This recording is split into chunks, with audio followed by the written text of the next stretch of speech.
हर कोई आज की डेट पे कहाँ जाना चाहता है? ऑस्ट्रेलिया। ऑस्ट्रेलिया का स्टडी वीज़ा का स्टेप बाय स्टेप प्रोसेस क्या रहेगा?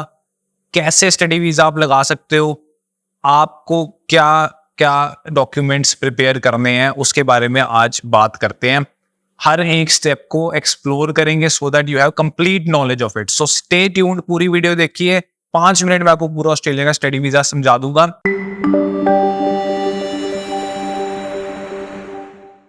ऑस्ट्रेलिया में नंबर 1 पे आपको सबसे पहला प्रोसेस करना है एप्लीकेशंस का। एप्लीकेशन फी मैक्सिमम यूनिवर्सिटीज में फ्री होती है, बट ग्रुप ऑफ 8 यूनिवर्सिटी जो इनकी टॉप यूनिवर्सिटीज हैं वहां पे पेड होती है। Apart from some group of 8 universities, आपको मैक्सिमम ग्रुप ऑफ 8 यूनिवर्सिटीज में पेड एप्लीकेशन है। जब एप्लीकेशन आप डालते हो उसके बाद आपको आती है कंडीशनल ऑफर लेटर। ये 2 दिन के टाइम से लेके 1 महीने तक का टाइम लग सकता है इन ऑफर लेटर को आने में। कंडीशनल ऑफर लेटर में आपकी कुछ कंडीशंस मेंशन होएगी, जिसमें सबसे नंबर 1 पे कंडीशन जो मैक्सिमम आ रही है आजकल वो इंटरव्यू होएगी। नंबर 2 पे आपकी कंडीशन होएगी जीएस की। जीएस क्या है? Genuine student test. जीएस है जेन्युइन स्टूडेंट टेस्ट। इसके अंदर आपके 2 चीजें टेस्ट होती है। एक, आपका एक फॉर्म भरा जाता है जो एसओपी की तरह होता है, एसएसवीएफ फॉर्म भरा जाता है जिसके अंदर आप कुछ क्वेश्चंस दिए होते हैं, उनका आंसर देते हो। एंड नंबर 2 पे आपकी फंड्स चेक होते हैं कि क्या आपके फंड्स ठीक है या नहीं है। फंड्स कितने चाहिए होते हैं उसको अभी हम देख लेते हैं। फंड्स आपको चाहिए 29710 प्लस 2500 वापस आने की फीस, plus OSHC insurance, plus tuition, minus scholarship.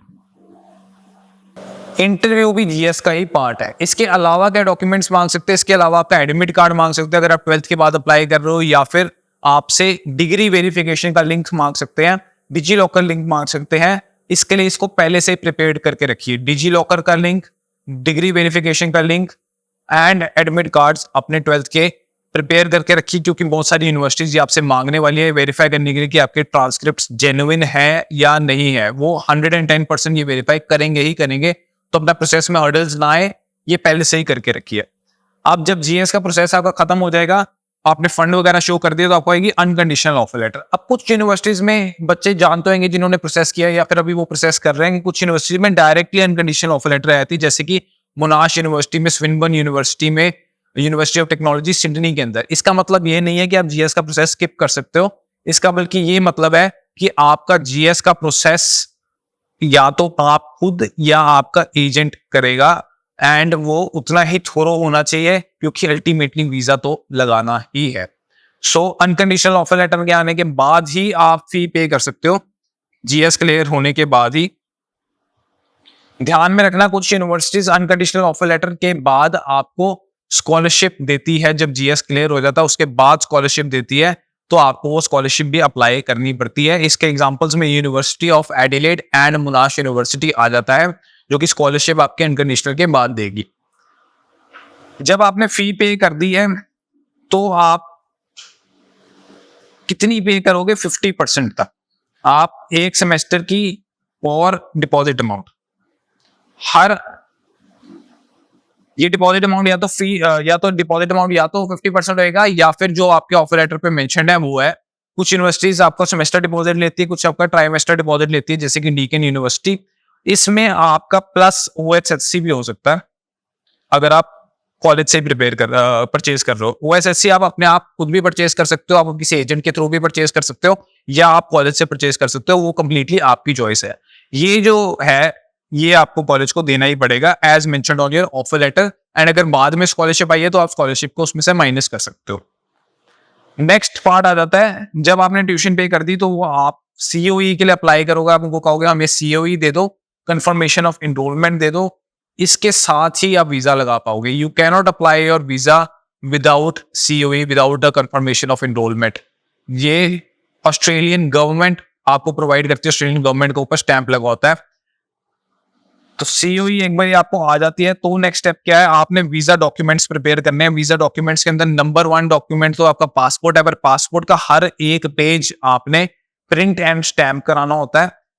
जितने पासपोर्ट्स आपके हुए हैं अभी तक के, वो सबके हर एक पेज अपने प्रिंट और स्कैन कराने हैं। अगर पासपोर्ट लॉस्ट हो चुका है तो उसकी FIR की कॉपी भी आपको लगानी पड़ेगी फॉर ऑस्ट्रेलिया वीजा। आपके जितने एकेडमिक डॉक्यूमेंट्स हैं उनकी ट्रांसक्रिप्ट कलेक्ट करनी है आपने, एंड साथ में कुछ क्वेश्चंस आएंगे जिनका आपने आंसर देना है। ऑब्वियस पहले इसमें SOP होती थी, SOP की अब रिक्वायरमेंट नहीं है। अब you can not submit an SOP for with your visa application. Plus जो रिमेनिंग फंड्स आपने यहाँ शो किए थे, यही फंड्स अब आपको वापस से वीजा में भी शो करने पड़ेंगे, माइनस जितना आप उनको दे चुके हो। अगर आपने ट्यूशन फीस $10,000 दी है तो यहाँ से आप $10,000 का फिगर माइनस कर दोगे और फिर फंड शो दिखाओगे वीजा के अंदर। फिर आप डालोगे अपनी वीजा एप्लीकेशन। टाइम पीरियड लग रहा है आज से लेके इमीडिएट से लेके 2 वीक्स, एंड कुछ जगह सिचुएशन में 2 मंथ्स तक भी, जिन बच्चों की प्रोफाइल डिले हो रही है तो 2 मंथ्स तक भी लग सकते हैं। एज सच अगर आपकी बहुत अच्छी यूनिवर्सिटी और कोई प्रोफाइल, आपका लक बहुत अच्छा है, तो आपको ऑटो ग्रांट भी आ सकता है, जिसका मतलब 1 सेकंड के अंदर वीजा बहुत कम बच्चों को आता है।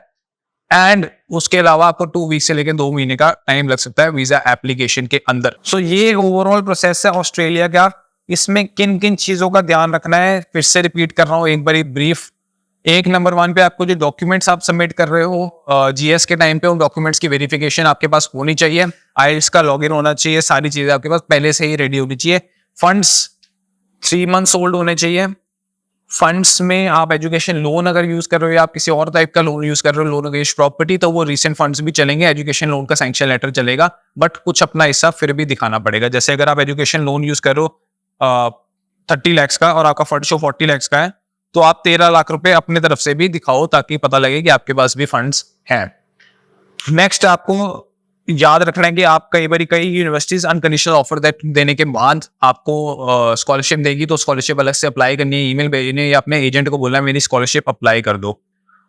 उसके बाद ही ट्यूशन फी पेमेंट करनी है। अगर ट्यूशन पहले दे चुके हो फिर स्कॉलरशिप अप्लाई करोगे तो स्कॉलरशिप नहीं मिलेगी। ट्यूशन पे करने के बाद COE करनी है, एंड COE के इमीडिएटली बाद जितनी जल्दी हो सके वीजा एप्लीकेशन अपनी सबमिट कर देनी है। तो ये आपको चाहिए ओवरऑल। आप करते हैं बात थोड़ी स्पेसिफिक रिक्वायरमेंट्स की, जो कि ज्यादा जरूरी है समझना, इनको कहते हैं GS रिक्वायरमेंट्स। ये इसके कारण काफी सारे स्टूडेंट्स इनएलिजिबल हो जाते हैं ऑस्ट्रेलिया में अप्लाई करने के लिए, चाहे उनके एकेडमिक्स बहुत अच्छे हैं, फिर भी अनफॉर्चुनेटली ऑस्ट्रेलियन गवर्नमेंट की जो पॉलिसीज है उसके अकॉर्डिंग वो इनएलिजिबल हो जाते हैं। तो सबसे नंबर 1 रिक्वायरमेंट इसमें जो मिनिमम रिक्वायरमेंट है वो ITRs की, इनकम टैक्स रिटर्न्स की रिक्वायरमेंट है। और स्पॉन्सर्स ITR 12 लाख चाहिए पर एनम, मतलब 12 लाख की आमदन होनी चाहिए सालाना स्पॉन्सर्स की। कितने स्पॉन्सर्स बन सकते हैं? 3, बट अगर 3 स्पॉन्सर्ड है और आप 12 लाख दिखा रहे हो तो प्रॉब्लम आ जाएगी। तो रेकमेंडेड है 12 लाख दिखा रहे हो तो 2 ही स्पॉन्सर हो, नंबर 1 पे।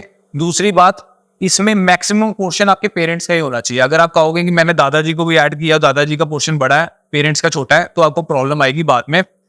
GS के अंदर आपका GS रिफ्यूज कर सकती है यूनिवर्सिटी। पेरेंट्स का मैक्सिमम पोर्शन होना चाहिए। पेरेंट्स, कुछ यूनिवर्सिटी लेगी ही सिर्फ पेरेंट्स की इनकम, जैसे कि डीकन यूनिवर्सिटी उसकी पॉलिसी के अकॉर्डिंग वो पेरेंट्स की ही इनकम लेगी 12 लाख की, वो दूसरी इनकम लेगी ही नहीं। अब अगर हम आ जाते हैं, कुछ यूनिवर्सिटीज में ये रिक्वायरमेंट इंक्रीज होकर वैसे 15 से 16 लाख भी है, स्पेशली जो महंगी यूनिवर्सिटीज हैं उनमें। तो जितना ज्यादा महंगा होगा उतनी ज्यादा आपको ITR दिखानी पड़ेगी। ITR दिखाने का मकसद ये है कि आप पैसे दे सकते हो। इसके अलावा आपको फंड शो करने पड़ेंगे, वो मैं आपको ऑलरेडी बता चुका हूँ। अब आपको मैंने अलग से इसके लिए मेंशन किया कि आपको पता रहे ये चीज इससे अलग है। लोगों को लगता है अगर हम फंड शो कर देंगे तो ये भी मानन चले जाएगा, पर ऐसा नहीं है। ITR एंड फंड शो बिल्कुल अलग अलग है। अगर हम परसेंटेज की बात करें, आज की डेट में ऑस्ट्रेलिया में कितनी परसेंटेज चाहिए, तो 70% चाहिए डायरेक्ट एंट्री के लिए 12th में। अगर आप 12th के स्टूडेंट हो, मैं ग्रेजुएशन की बात नहीं कर रहा, ग्रेजुएशन में 56%, 60% तक भी चल जाएगी, पर अगर आप 12th के बाद अप्लाई करो तो 70% चाहिए। IELTS में आपके 6.5 band with not less than 6 होने चाहिए, ये रिकमेंडेड है। कुछ कोर्सेज में 6 बैंड भी चल जाएगा, पर ज्यादातर यही चलेगा। 6 मिनिमम में याद रखना एम्बेसी रिक्वायरमेंट है। PT के अंदर आपके 58 भी चल जाएंगे, बट अगेन 60 अगर होंगे तो बेस्ट है। ये 12th के बाद की रिक्वायरमेंट्स है। अगर आप इस रिक्वायरमेंट को मीट नहीं करते तो आप D2D प्रोग्राम में लगा सकते हो, डिप्लोमा टू डिग्री प्रोग्राम्स में लगा सकते हो। उसके थ्रू आप 2 साल का डिप्लोमा करोगे जो डायरेक्टली डिग्री में कन्वर्ट हो जाएगा। जैसे कि अगर आप मोनाश यूनिवर्सिटी में कर रहे हो तो आप उसका पहले डिप्लोमा करोगे मोनाश कॉलेज में, एंड फिर वो मोनाश यूनिवर्सिटी में कन्वर्ट हो जाओगे आप डायरेक्टली। तो ये भी प्रोग्राम अवेलेबल है। इस पे वीजा का बहुत ज्यादा इफेक्ट नहीं पड़ता है, जैसे कि अफवाह कि इससे वीजा नहीं आता है, पर ऐसा नहीं है। D2D के अंदर भी वीजा आ जाते हैं। बहुत ज़्यादा इफेक्ट नहीं पड़ेगा अगर आप जस्टिफाई कर सको कि क्यों आप अप्लाई कर रहे हो, तो आपके फंड्स का मेनली इफेक्ट पड़ेगा वीज़ा पे। तो ये ओवरऑल सिनेरियो है ऑस्ट्रेलिया का। अगर आप ये सारे क्राइटेरिया मीट करते हो, जो कि काफ़ी हैवी है, बट अगर आप मीट करते हो तो ऑस्ट्रेलिया में आपको डरने की बात नहीं है। वीज़ा के अप्रूवल इस पे ही मैटर करते हैं। अननेसेसरी अप्रूवल रिफ्यूजल्स बहुत कम हो चुके हैं ऑलरेडी वहाँ पे, अच्छे अप्रूवल रेट है। बट जस्ट ये है कि आपकी क्राइटेरिया मीट करना चाहिए। क्राइटेरिया जो है इससे भी बहुत ज़्यादा इलेबोरेट है। अगर आप बहुत डिस्कशन चाहते हो, क्योंकि ये खुद डिसाइड करना बहुत मुश्किल है, यू नीड समबडी हेल्प्स, तो समबडीज हेल्प। सो या तो आप हमारे को कॉन्टैक्ट कीजिए, या अपने नियरेस्ट एजेंट या जिसको भी आप कॉन्टैक्ट करना चाहते हो आपके नोन को, आप कॉन्टैक्ट कर सकते हो। बट ये जरूर चेक कर लेना कि उनको इनफ नॉलेज है इसकी कि नहीं है। बाकी अगर आप ऑस्ट्रेलिया के बारे में और जानना चाहते हो, फंड्स के बारे में पर्टिकुलरली और जानना चाहते हो, तो हमारी सेपरेट वीडियोस है इसमें। आप हमारे चैनल को फॉलो कर सकते हो, सब्सक्राइब कर सकते हो, इसकी वीडियोस ऑस्ट्रेलिया की सीरीज में देख सकते हो, and you will get the entire knowledge of this. तो पहले इन्फॉर्म्ड रहिए एंड फिर एप्लीकेशन कीजिए। Be informed, be secure, and thank you very much.